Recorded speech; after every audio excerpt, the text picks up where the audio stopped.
Good morning everyone and welcome to my seminar section of Management Science, and I'm going to take some topics in Management Science which includes models in Management Science and advantages of a model, disadvantages of a model, properties of a good model, and three major steps, that is pre-modeling, modeling, post-modeling, and different types of Management Science, general methods for solution for models, application of models.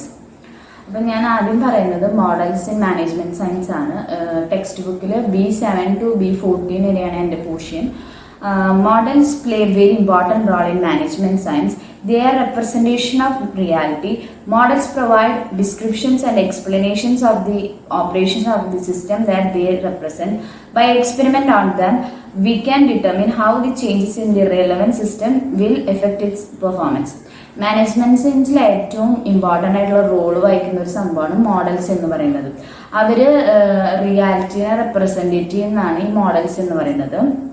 Models നമ്മുടെ എന്ത് സിസ്റ്റത്തിനെ പറ്റിയാണോ നമ്മൾ represent ചെയ്യുന്നത് അതിനെ പറ്റിയിട്ട് എക്സ്പ്ലനേഷൻസും ഡിസ്ക്രിപ്ഷൻസും ഒക്കെ നമുക്ക് provide ചെയ്യും.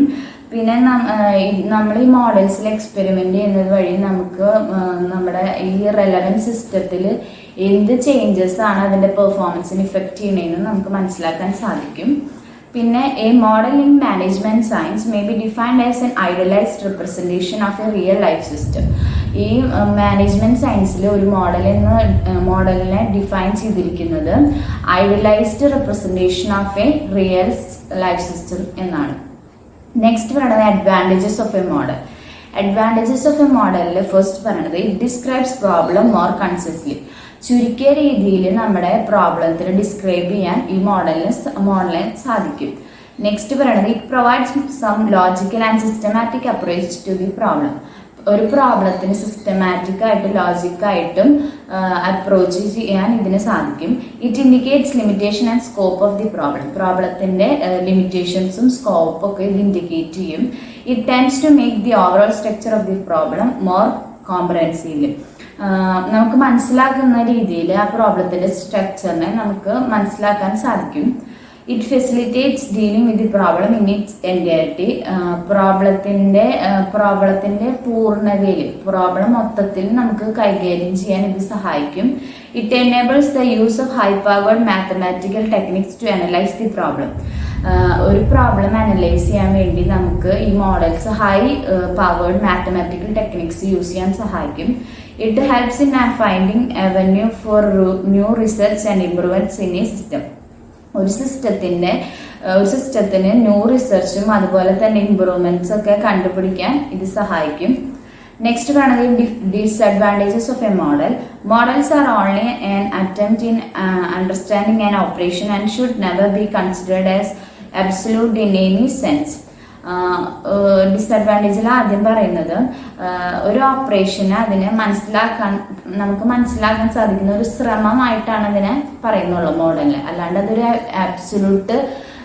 Absolute value ആണെന്ന് നമുക്ക് ഒരിക്കലും കൺസിഡർ ചെയ്യാൻ സാധിക്കില്ല. The validity of any model can only be verified by carrying on experiment and relevant data characteristics. Next പറയണത് നമുക്ക് ഈ മോഡലിന്റെ വാലിഡിറ്റി വെരിഫൈ ചെയ്യാൻ സാധിക്കാൻ നമ്മൾ അതിലെ എക്സ്പെരിമെന്റ്സും അതുപോലെ തന്നെ റെലവന്റ് ഡാറ്റയും കൊണ്ടുവരുമ്പോൾ മാത്രമാണ് നമുക്കത് എത്രത്തോളം വാലിഡിറ്റി ഉണ്ടെന്ന് നമുക്ക് മനസ്സിലാക്കാൻ സാധിക്കുള്ളൂ. നെക്സ്റ്റ് പറയുന്നത് properties of A good model. ഒരു മോഡലിന് വേണ്ട ക്യാരക്ടറിസ്റ്റിക്സ് ആണ് അടുത്തത് പറയുന്നത്. It should be capable of adjustments with new formulations without having any significant change in its frame. അതിന്റെ ഫ്രെയിമിൽ ചേഞ്ചസ് ഒന്നും വരുത്താണ്ട് അഡ്ജസ്റ്റ്മെന്റ്സിലേക്ക് അത് കാപ്പബിൾ ആയിരിക്കണം. അതാണ് ഫസ്റ്റ് പ്രോപ്പർട്ടി എന്ന് പറയുന്നത്. നെക്സ്റ്റ് പറയുന്നത് it should contain very few variables. അതിൽ കുറച്ച് വേരിയബിൾസ് മാത്രമേ കണ്ടെയ്ൻ ചെയ്യാൻ പാടുള്ളൂ. A model should not take much time in its കൺസ്ട്രക്ഷനിൽ കുറേ സമയം എടുക്കാൻ പാടില്ല. നെക്സ്റ്റ് പറയണത് 3 മേജർ സ്റ്റെപ്സ് ആണ്. ഈ പ്രോബ്ലം സോൾവിങ്ങിനെയും അതുപോലെ തന്നെ ഡിസിഷൻ മേക്കിംഗ് പ്രോസസ്സിനെയും 3 മേജർ സ്റ്റെപ്സ് വഴിയാണ് ക്ലാസിഫൈ ചെയ്തിട്ടുള്ളത്. അതിൽ ആദ്യം പറയണത് പ്രീ മോഡലിംഗ്, പിന്നെ മോഡലിംഗ്, പിന്നെ പോസ്റ്റ് മോഡലിംഗ്. ആദ്യത്തേല് പ്രീ മോഡലിംഗ് ആണ്. അതിൽ 2 കമ്പോണൻസ് ആണുള്ളത്. നീഡ് ഫോർ ഡിസിഷൻ മേക്കിങ്ങും defining the problem. First പറയുന്നത് need for a decision. Every problem solving situation has the final objective of arriving at a decision. Therefore, it is the need for a decision that causes a decision process. The key elements in dictating a need for a decision are the measures of performance used by any organization. When the comparison between the actual performance and desired performance reveals an unfavorable situation, then it compels for a potential need of a decision in the performance.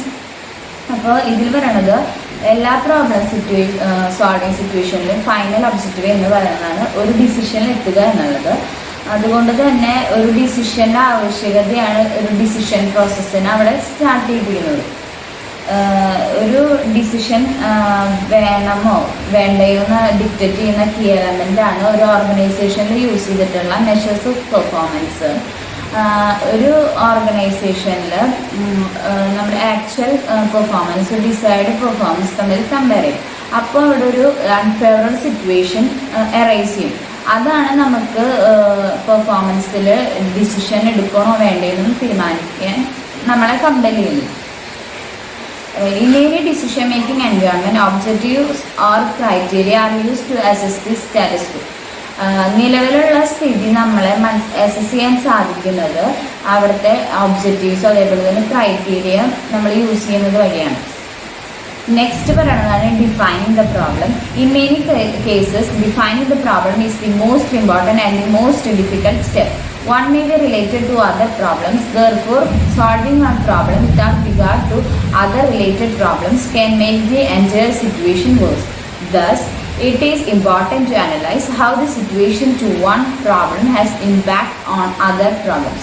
അപ്പോൾ defining പ്രോബ്ലത്തിൽ പറയുന്നത് ഏറ്റവും important ആയിട്ടുള്ള അതുപോലെ തന്നെ ഏറ്റവും ഡിഫിക്കൽട്ടായിട്ടുള്ള സ്റ്റെപ്പാണ് defining the problem. ഇതിൽ പറയുന്നത് ഒരു പ്രോബ്ലം മറ്റൊരു പ്രോബ്ലമായിട്ട് റിലേറ്റഡ് ആണ്. അതുകൊണ്ട് തന്നെ നമുക്ക് ഒരു പ്രോബ്ലം സോൾവ് ചെയ്യണമെങ്കിൽ മറ്റ് റിലേറ്റഡ് ആയിട്ടുള്ള പ്രോബ്ലംസ് സോൾവ് ചെയ്തേ പറ്റൂ, അല്ലെങ്കിൽ നമ്മുടെ എൻ്റയർ സിറ്റുവേഷൻ ഹോൾസായിട്ട് ചെയ്യും. അപ്പോൾ നമുക്ക് ഒരു പ്രോബ്ലത്തിൻ്റെ സിറ്റുവേഷൻ എങ്ങനെയാണ് മറ്റൊരു പ്രോബ്ലത്തിൽ ഇമ്പാക്റ്റ് വരുന്നത് നമ്മൾ അനലൈസ് ചെയ്തിരിക്കണം. അത് ഭയങ്കരമായിട്ട് ഇമ്പോർട്ടൻ്റ് ആയിട്ടുള്ളൊരു കാര്യമാണ്. നെക്സ്റ്റ് സ്റ്റെപ്പാണ് മോഡലിംഗ്. അപ്പം നമ്മൾ നേരത്തെ പറഞ്ഞത് പ്രീ മോഡലിംഗ് ആണ്. അതിൽ രണ്ടെണ്ണമാണ് ഉള്ളത്, നീഡ് ഫോർ എ ഡിസിഷനും ഡിഫൈനിങ് ദ പ്രോബ്ലം. നെക്സ്റ്റ് പറയുന്നതാണ് മോഡലിംഗ്. അതിൽ ഫസ്റ്റ് വണ്ണാണ് model construction. After selecting the problem to be analyzed, the next step is to develop a model. The models that are generally used are mathematical. Mathematical model is a set of mathematical relationships.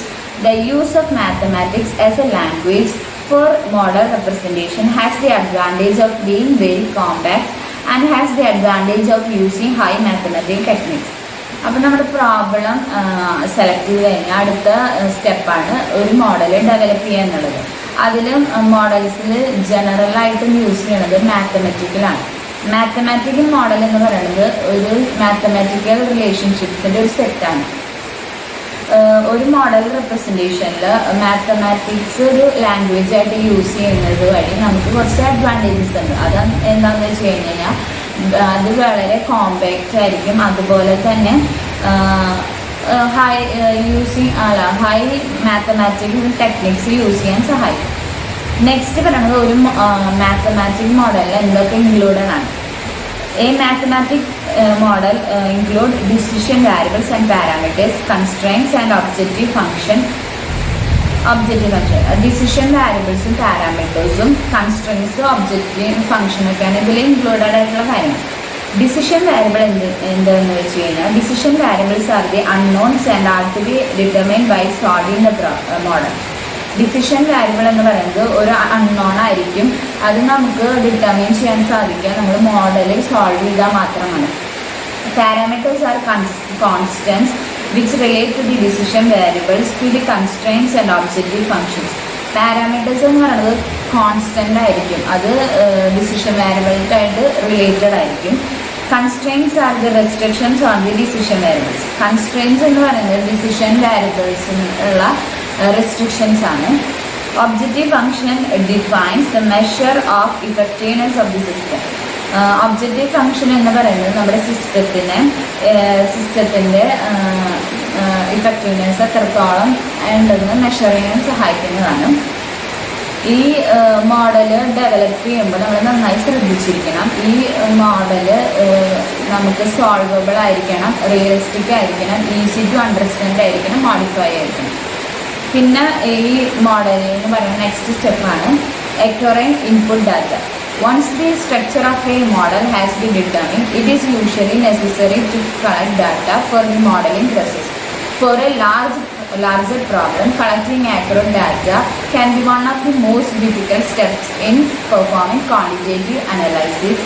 Obtaining accurate data for the model is essential. Even if the model is perfect, improper data will result in misleading result. ഇതിൽ പറയുന്നത് നമ്മൾ മോഡലിൻ്റെ structure determine ചെയ്ത് കഴിഞ്ഞാൽ next ഒരു സ്റ്റെപ്പാണ് data collect ചെയ്യാന്നുള്ളത്. ഇപ്പോൾ നമ്മുടെ പ്രോബ്ലം വലിയൊരു പ്രോബ്ലം ആണെങ്കിൽ അതിൽ ആക്യുറേറ്റ് ഡാറ്റ കളക്ട് ചെയ്യുക എന്ന് പറയുന്നത് ഭയങ്കര ഡിഫിക്കൽട്ടായിട്ടുള്ള ഒരു സ്റ്റെപ്പാണ്. അതുപോലെ തന്നെ ഈ ആക്യുറേറ്റ് ഡാറ്റ ഒബ്റ്റെയിൻ ചെയ്യാൻ എന്ന് പറയുന്നത് ഭയങ്കര ഇമ്പോർട്ടൻ്റ് ആയിട്ടുള്ളൊരു കാര്യമാണ്. ഇപ്പോൾ നമ്മുടെ മോഡൽ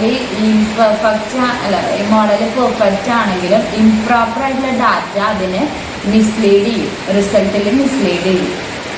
അതുകൊണ്ട് തന്നെ ആക്യുറേറ്റ് ഡാറ്റ കളക്ട് ചെയ്യുക എന്ന് പറയുന്നത് ഭയങ്കര ഇമ്പോർട്ടൻ്റ് ആയിട്ടുള്ളൊരു കാര്യം.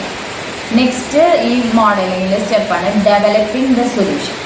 A solution to the model means the values of the decision variables that optimize the measures of effectiveness in a model. There are various methods for obtaining the solution like analytic method, numerical method, simulation method, etc. ഈ next സ്റ്റെപ്പാണ് solution develop ചെയ്യുക എന്നുള്ളത്. ഒരു മോഡലിൻ്റെ solution എന്ന് വെച്ച് കഴിഞ്ഞാൽ നമ്മുടെ decision വാല്യൂകളുടെ value ആ മോഡലിൻ്റെ എഫക്റ്റീവ്നെസ്സിനെ ഓപ്റ്റിമൈസ് ചെയ്യുക. അതാണ് ഒരു സൊല്യൂഷൻ എന്ന് പറയുന്നത്. നമ്മൾ ഇതിന് സൊല്യൂഷൻ കണ്ടുപിടിക്കാൻ വേണ്ടിയിട്ട് കുറച്ച് മെത്തേഡ്സ് ഒക്കെ യൂസ് ചെയ്യും, like analytic method, numerical method, simulation മെത്തേഡൊക്കെ. If the model fits into linear programming, an optimal solution may be obtained by using linear programming techniques.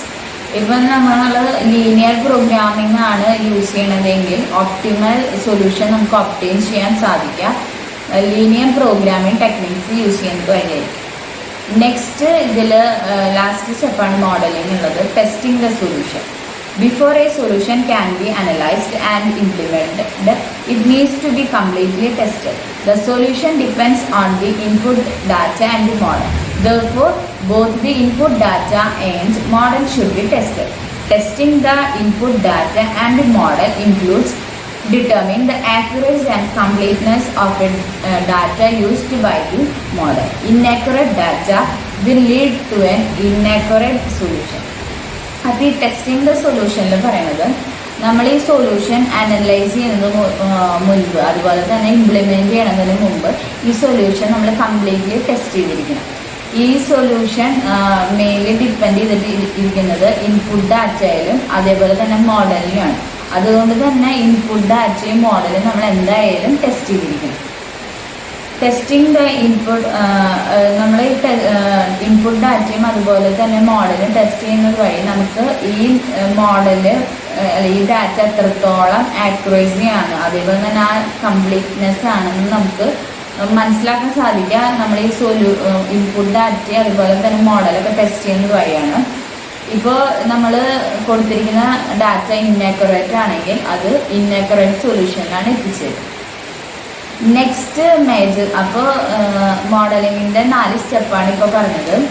First one model construction, next acquiring input data, next developing the solution, next testing the solution. Next step എന്ന് പറയുന്നത് post modelling ആണ്. അതിൽ 2 വരുന്നത് analysing and ഇന്റർപ്രിറ്റിംഗ് of the results, implementing the results. അപ്പോൾ ആദ്യത്തെ analysing and ഇന്റർപ്രിറ്റിംഗ് of the results ആണ്. അതിൽ പറയണത് നമ്മുടെ ഈ റിസൾട്ട്സ് അനലൈസ് ചെയ്യുന്നത് എപ്പോഴാന്ന് വെച്ച് കഴിഞ്ഞാൽ സൊല്യൂഷൻ ഒരു ഇംപ്ലിക്കേഷൻ ഡിറ്റർമിൻ ചെയ്യുമ്പോഴാണ്.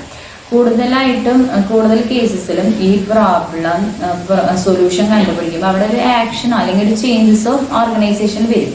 ആ ചേഞ്ചസ് അല്ലെങ്കിൽ ആക്ഷൻസ് നമ്മൾ ഈ റിസൾട്ട് ഇംപ്ലിമെന്റ് ചെയ്യുന്നതിന് മുമ്പ് അനലൈസ് ചെയ്യും അതുപോലെ തന്നെ ഡിറ്റർമിൻ ചെയ്യും വേണം. കാരണം നമ്മുടെ ഈ മോഡൽ എന്ന് പറയുന്നത് ഒരു റിയാലിറ്റിയുടെ അപ്രോക്സിമേഷൻ മാത്രമാണ്. ഈ അനലൈസിങ് റിസൾട്ടിന്റെ ഇമ്പോർട്ടൻ്റ് ആയിട്ടുള്ള പാർട്ടാണ് ഇൻപുട്ട് ഡാറ്റയും. അതുപോലെ തന്നെ ഈ മോഡലിൽ വരുന്ന ചേഞ്ചസ് കാരണം ഈ സൊല്യൂഷനിൽ ചില സെൻസിറ്റിവിറ്റി വരും.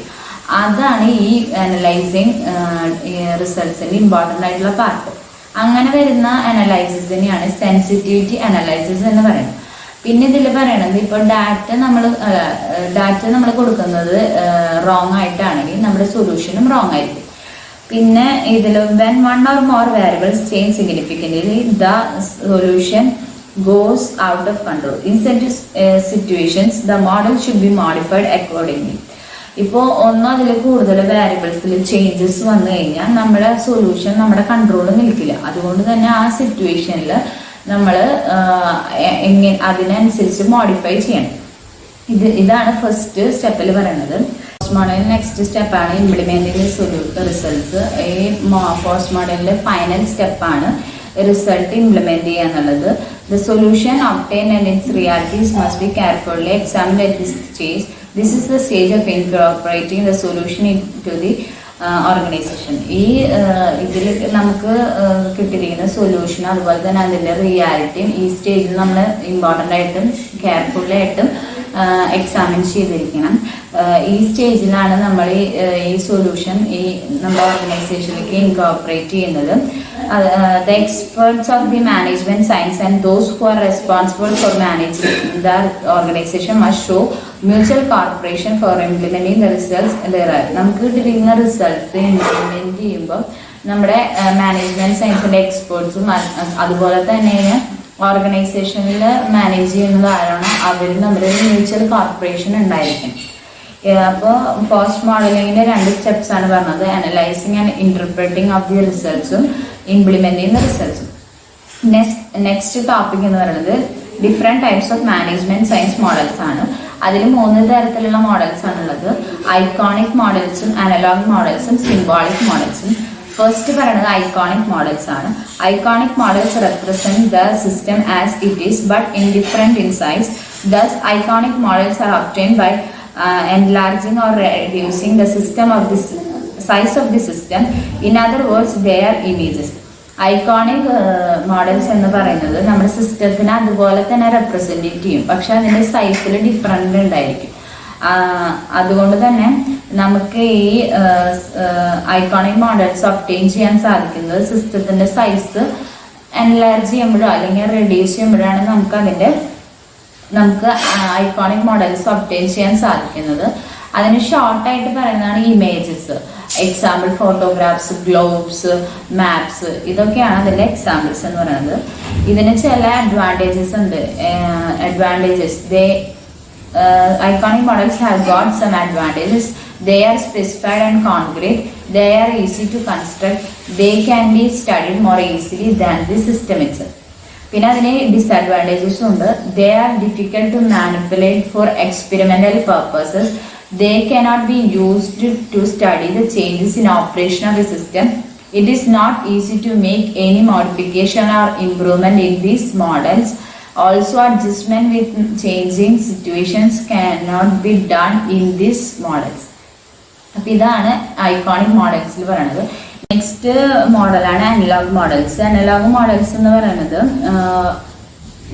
analog models, one set of properties is used to represent another set of properties. After the problem is solved, the solution is reinterpreted in terms of original system. Analogue സിസ്റ്റത്തിൽ ഒരു set properties മറ്റൊരു set പ്രോപ്പർട്ടീസിനെ represent ചെയ്യും. അതുപോലെ തന്നെ ഞാൻ problem solve ചെയ്ത് കഴിഞ്ഞാൽ അതിനെ ഒറിജിനൽ സിസ്റ്റത്തിലേക്ക് റീഇന്റർപ്രറ്റ് ചെയ്യും. Analog models are easier to manipulate than iconic models. Iconic മോഡൽസിനേക്കാളും മാനിപ്പുലേറ്റ് ചെയ്യാൻ കൂടുതൽ ഈസി അനലോഗ് മോഡൽസ് ആണ്. പക്ഷെ അത് ലെസ് സ്പെസിഫിക്കും ലെസ് കോൺക്രീറ്റും ആയിരിക്കും.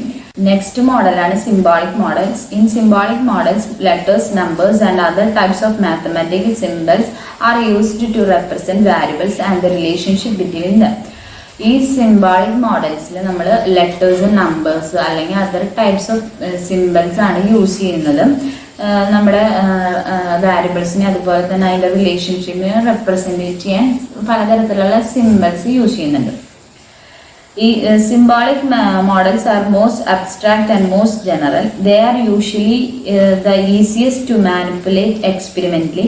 They usually yield more accurate results under manipulation. അപ്പോൾ ഇതൊക്കെയാണ് ഡിഫറെൻറ്റ് ടൈപ്സ് ഓഫ് മാനേജ്മെന്റ് സൈസ് മോഡൽസ് എന്ന് പറയുന്നത്. അതിൽ first iconic, next analogue model, പിന്നെ symbolic models.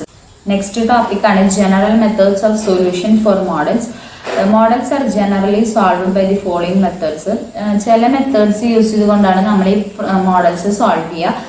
First one, analytic methods. In these methods, all the tools of classical mathematics such as differential calculus and finite difference are available for the solution of a model. ഈ മെത്തേഡിൽ നമ്മൾ ഉപയോഗിച്ചിരിക്കുന്ന tools ഒക്കെ classical mathematics tools ആയിരിക്കും. Like differential calculus, finite difference ഒക്കെയാണ് ഈ ഇതിൽ ഉപയോഗിച്ചിരിക്കുന്ന tools. Various inventory models are solved by the use of these analytic methods. പലതരത്തിലുള്ള ഇൻവെന്ററി മോഡൽസ് ആണ് നമ്മൾ ഈ മോഡൽ ഉപയോഗിച്ചുകൊണ്ട് സോൾവ് ചെയ്യുന്നത്. നെക്സ്റ്റ് പറയുന്നതാണ് iterative method. Whenever the classical methods fail we use iterative procedure. The classical methods may fail because of the complexity of the constraints or of the number of variables. നമ്മൾ ഈ classical methods fail ചെയ്യുമ്പോഴാണ് ഈ model ഉപയോഗിക്കുക, iterative model. നമ്മുടെ classical methods fail ചെയ്യണത് എപ്പോഴാന്ന് വെച്ച് കഴിഞ്ഞാൽ കൺസ്ട്രെയിൻസിൻ്റെയും അതുപോലെ തന്നെ വാരിയബിൾസിൻ്റെ നമ്പറിൽ കോംപ്ലക്സിറ്റി വരുമ്പോഴാണ് ക്ലാസിക്കൽ മെത്തേഡ്സ് ഫെയിൽ ചെയ്യുക. In this procedure, we start with a trial solution and a set of rules for improving it. ഈ പ്രൊസീജിയറിൽ നമ്മൾ ഇത് തുടങ്ങുന്നത് ഒരു ട്രയൽ സൊല്യൂഷൻ വെച്ചിട്ടാണ്. The trial solution is improved by the given rules and is then replaced by this improved solution. ഈ trial solution നമുക്ക് തന്നിട്ടുള്ള rules വെച്ചിട്ട് ഇംപ്രൂവ് ചെയ്യും. എന്നിട്ട് അത് നമ്മൾ ഈ ഇംപ്രൂവ്ഡ് സൊല്യൂഷൻ വെച്ചിട്ട് റീപ്ലേസ് ചെയ്യും. This process of improvement is repeated. ഈ ഇംപ്രൂവ്മെന്റ് പ്രോസസ്സ് നമ്മൾ എപ്പോഴാണ് നമുക്കൊരു ഫർദർ ആയിട്ടൊരു ഇംപ്രൂവ്മെന്റ് ഇനി നടക്കില്ല അതുവരെ നമ്മൾ ഈ പ്രോസസ്സ് റിപ്പീറ്റ് ചെയ്തുകൊണ്ടിരിക്കും. നെക്സ്റ്റ് മെത്തേഡാണ് Monte Carlo technique or simulation. The basis of Monte Carlo technique is random sampling. Monte കാർലോയുടെ ബേസിസ് എന്ന് പറയുന്നത് റാൻഡം സാമ്പിളിംഗ് ആണ്. ഈ ടെക്നിക്കിൽ നമ്മൾ ചില റാൻഡം നമ്പേഴ്സ് റാൻഡം വാരിയൻസ് ആയിട്ട് കൺവേർട്ട് ചെയ്യും.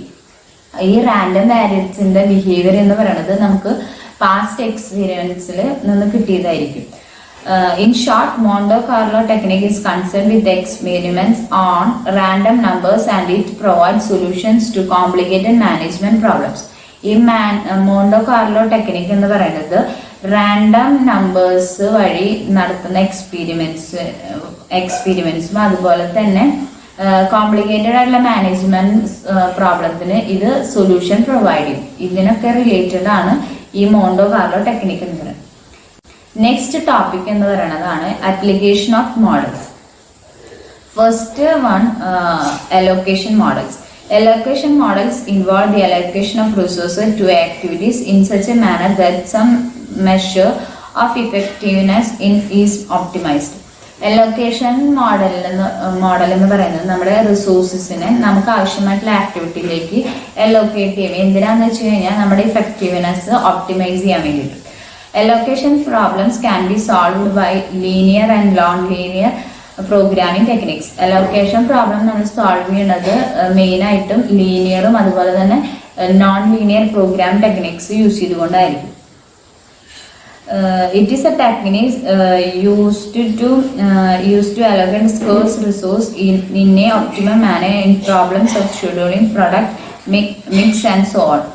ഈ ടെക്നിക്ക് എന്തിനാ യൂസ് ചെയ്യണമെന്ന് വെച്ച് കഴിഞ്ഞാൽ നമുക്ക് സ്കേഴ്സ് ആയിട്ട് വരുന്ന റിസോഴ്സസ് അതിൻ്റെ ഒപ്റ്റിമം മാനറിൽ അലോക്കേറ്റ് ചെയ്യാം.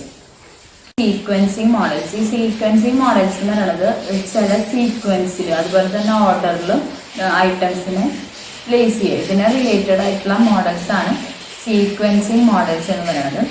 നെക്സ്റ്റ് ആണ് waiting line or queuing models. These are models that involve waiting for services. ഈ മോഡൽസിൽ ഇൻവോൾവ് ചെയ്യുന്നത് എന്താണെന്ന് വെച്ച് കഴിഞ്ഞാൽ സർവീസസ് വെയിറ്റ് ചെയ്യുക. അതിനെയാണ് അതൊക്കെയാണ് ഈ മോഡൽസിനെ ഇൻവോൾവ് ചെയ്യണത്. നമ്മുടെ ബിസിനസ് വേൾഡിൽ പലതരത്തിലുള്ള ഇൻട്രപ്ഷൻസ് വരാം. ലൈക്ക് ഫെസിലിറ്റീസ് ബ്രേക്ക് ഡൗൺ ആവാം, അല്ലെങ്കിൽ റിപ്പയർ ആവശ്യമായിട്ട് വരാം, അല്ലെങ്കിൽ പവർ ഫെയിലർ ആവാം, അല്ലെങ്കിൽ നമുക്ക് ആവശ്യമായിട്ടുള്ള സമയത്ത് വർക്കേഴ്സോ മെറ്റീരിയൽസോ ഒന്നും കിട്ടാതെ വരാം. ഈ സമയത്ത് ഇതൊക്കെയാണ് നമുക്ക് ബിസിനസ്സിൽ വരുന്ന ഇൻട്രപ്ഷൻസ് എന്ന് പറയുന്നത്. ആ സമയത്ത് നമ്മുടെ ഫെസിലിറ്റീസിന് ഈ ഇൻട്രപ്ഷൻസിലേക്ക് അലോക്കേറ്റ് ചെയ്യുക. അതിനെയാണ് ഈ ക്യൂയിങ് മോഡൽസ് എന്ന് പറയുന്നത്. വെയിറ്റിംഗ് ലൈൻ പ്രോബ്ലംസ് മെയിനായിട്ടും സോൾവ് ചെയ്യാൻ സാധിക്കുക വെയിറ്റിംഗ് ലൈൻ തിയറി വെച്ചിട്ടാണ്. വെയിറ്റിംഗ് ലൈൻ തിയറി മെയിനായിട്ട് എയിം ചെയ്യണത് എന്താണെന്ന് വെച്ച് കഴിഞ്ഞാൽ സർവീസിലും വെയിറ്റിംഗിൽ തന്നെ കോസ്റ്റ് മിനിമൈസ് ചെയ്യാനാണ് ഈ വെയിറ്റിംഗ് ലൈൻ തിയറി പ്രത്യേകമായിട്ട് എയിം ചെയ്യുന്നത്. നെക്സ്റ്റ് പറയുന്നത് ഇൻവെന്ററി മോഡൽസ് ആണ്. These are models with regard to holding or storing resources. ഈ മോഡൽസ് റിലേറ്റഡ് ആയിട്ട് ഇരിക്കുന്നത് ഹോൾഡിംഗ് ഓർ സ്റ്റോറിംഗ് റിസോഴ്സസ് ആയിട്ടാണ്. നമുക്ക് inventory control aims at optimum inventory levels. Inventory control എന്ന് പറയുന്നത് മെയിനായിട്ട് എയിം ചെയ്യുന്നത് ഒപ്റ്റിമം ഇൻവെന്ററി ലെവൽസ് ആണ്. Inventory planning is meant for optimum decisions about how much to buy and when to by. നമ്മുടെ inventory planning എന്ന് പറയുന്നത് എത്രത്തോളം വാങ്ങണം അല്ലെങ്കിൽ എവിടെ നിന്ന് വാങ്ങണം ഇതിനെ പറ്റിയിട്ടുള്ള ഒപ്റ്റിമം ഡിസിഷൻസിനെയാണ് ഇൻവെന്ററി പ്ലാനിങ് എന്ന് പറയുന്നത്. ഇൻവെന്ററി തിയറി ടെക്നിക്കാണ് നമ്മൾ ഈ ഇൻവെന്ററി പ്രോബ്ലംസ് സോൾവ് ചെയ്യാൻ ഉപയോഗിക്കുന്നത്. ഈ ടെക്നിക്ക് യൂസ് ചെയ്യുന്നത് വഴി നമുക്ക് ഹോൾഡിംഗ് ഇൻവെന്ററീസിലും procurement of inventories, shortage of inventories ഇതിലൊക്കെ വരുന്ന കോസ്റ്റ് മിനിമൈസ് ചെയ്യാൻ സാധിക്കും. നെക്സ്റ്റ് പറയുന്നതാണ് കോമ്പറ്റേറ്റീവ് സ്ട്രാറ്റജി മോഡൽസ്.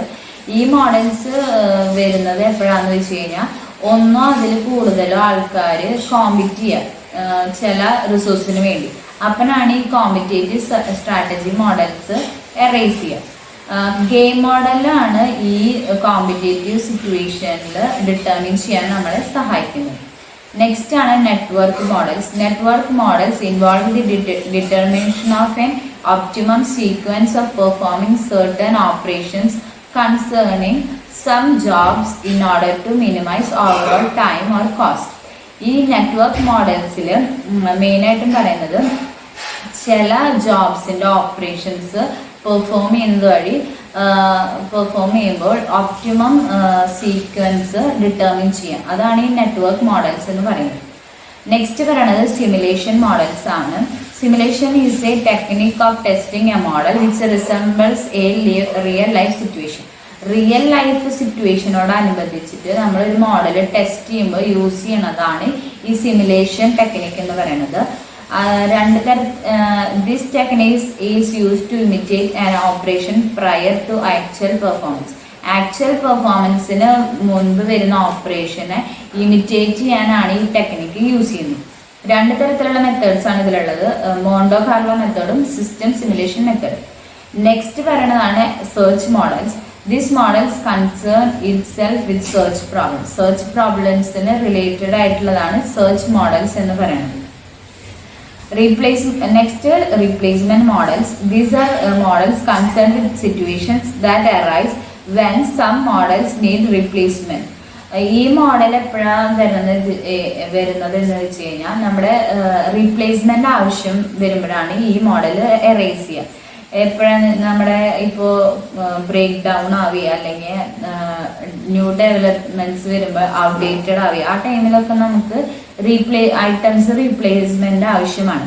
ആ സമയത്താണ് ഈ റീപ്ലേസ്മെന്റ് മോഡൽസ് എറേസ് ചെയ്യുക.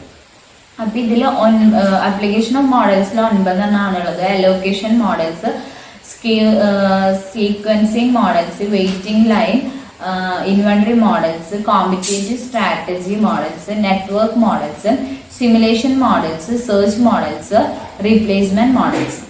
അപ്പോൾ ഇതോടുകൂടി എൻ്റെ ടോപ്പിക് കഴിയാണ്. അപ്പോൾ ഒന്നും കൂടി ഞാൻ പറഞ്ഞ ടോപ്പിക്സ് പറയാം. First one, models in management science, അതിൻ്റെ അഡ്വാൻറ്റേജസും ഡിസ്അഡ്വാൻറ്റേജസും പ്രോപ്പർട്ടീസും. പിന്നെ 3 മേജർ സ്റ്റെപ്സ് ആണ്: pre modelling, modelling, post modelling. അതിൽ പ്രീ മോഡലിംഗ് 2 സ്റ്റെപ്സ് ആണുള്ളത്. നീഡ് ഫോർ എ ഡിസിഷനും ഡിഫൈനിങ് ദ പ്രോബ്ലം. പിന്നെ മോഡലിംഗിൽ വരുന്നത് model construction, acquiring input data, developing the solution, testing the solution. പിന്നെ പോസ്റ്റ് മോഡലിംഗ് ആണ്. അതിൽ രണ്ടെണ്ണമാണ് വരുന്നത്, analysing and interpreting of the results, implementing the results. Next topic പറഞ്ഞത് different types of management science models ആണ്. 3 തരത്തിലാണ് ഉള്ളത്, ഐക്കോണിക് മോഡൽസും, അനലോഗ് മോഡൽസും, സിംബോളിക് മോഡൽസും. പിന്നെ പറഞ്ഞ topic general methods of solution for models ആണ്. അതിൽ 3 എണ്ണമാണ് ഉള്ളത്, അനലിറ്റിക് മെത്തേഡ്സും, ഇറ്ററേറ്റീവ് മെത്തേഡ്സും, മോണ്ടോ കാർലോ ടെക്നിക്കും. നെക്സ്റ്റ് പറഞ്ഞ ടോപ്പിക് ആണ് ആപ്ലിക്കേഷൻ ഓഫ് മോഡൽസ്. അതിൽ 9 എണ്ണമാണ് ഉള്ളത്, allocation models, sequencing models, waiting line, inventory models, competitive strategy models, network models, simulation models, search models, replacement